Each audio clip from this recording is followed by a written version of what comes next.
Brothers and sisters, it's the 21st of Ramadan,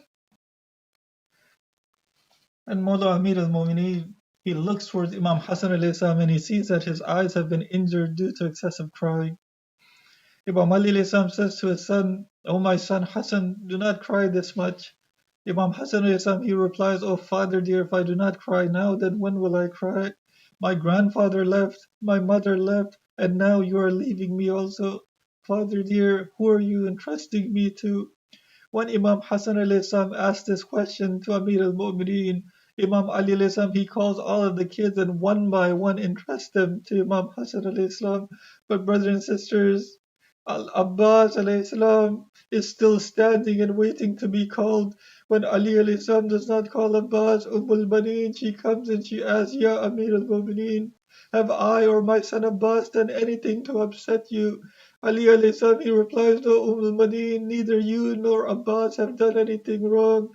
Ya Amir al-Mu'mineen, my son Abbas is crying. You called each one of the kids and you entrusted them to Imam Hassan alayhi salam, but you did not call Abbas."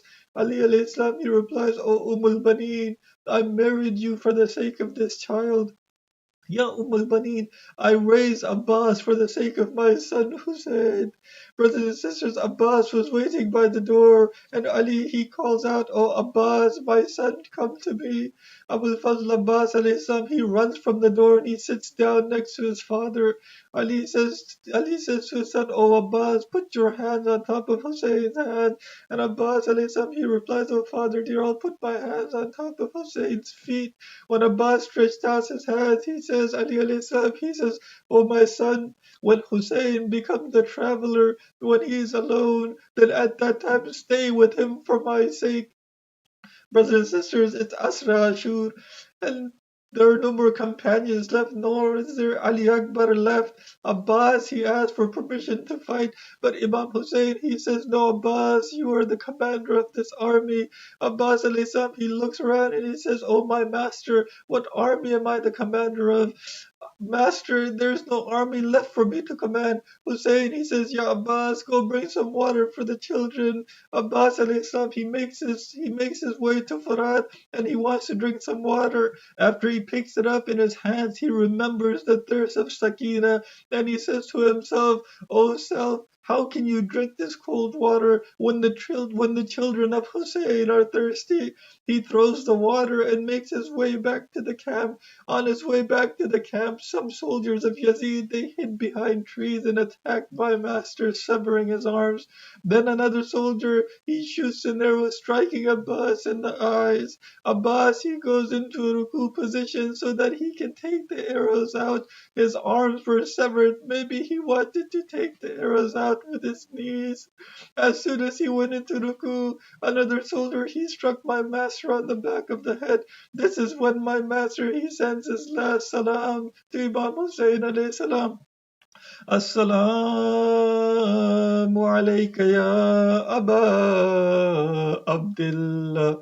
Mullah Hussein, he arrives at the body of Abbas alayhi salam and he puts his head in his lap and he says to Abbas, "Abbas, now my back has been broken. Abbas, now the enemy is rejoicing at my calamity."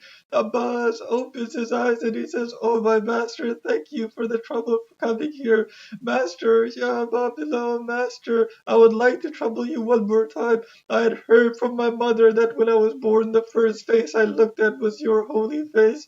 Oh, my master, one of my eyes has an arrow in it and the other is filled with blood. Mola, can you please wipe the blood off so that I may be able to see you for the last time? Oh, my master, if I had my own two arms, I would not have troubled you like this. Ya Mola, my whole life I never asked you for anything, but today I have two wishes I would like for you to fulfill."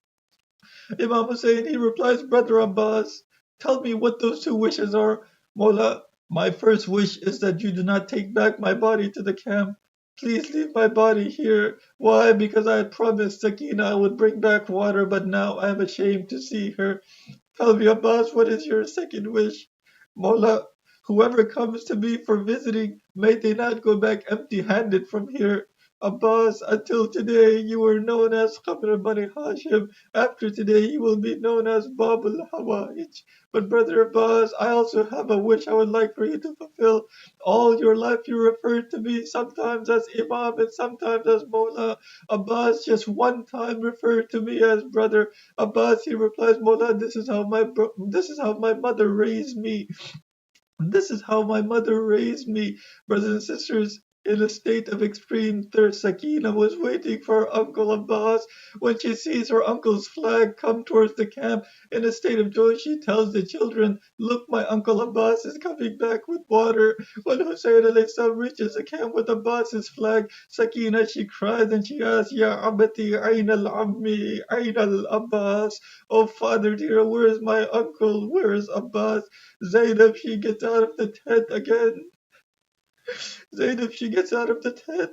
Hussein picks up Sukaina in his lap with tears in his eyes. He says, Oh, my daughter, the tyrants have martyred Abbas. Zainab, she recalled the 21st of Ramadan when her father had told her that she would be a captive and brought to Kufa.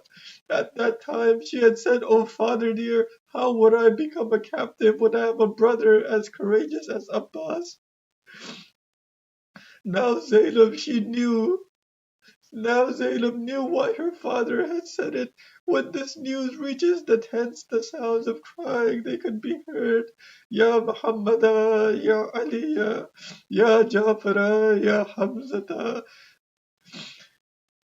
Inna lillah wa inna ilayhi raji'un. La'natullahi ala al-qawm al-zalimin. Ya Allah, be with us.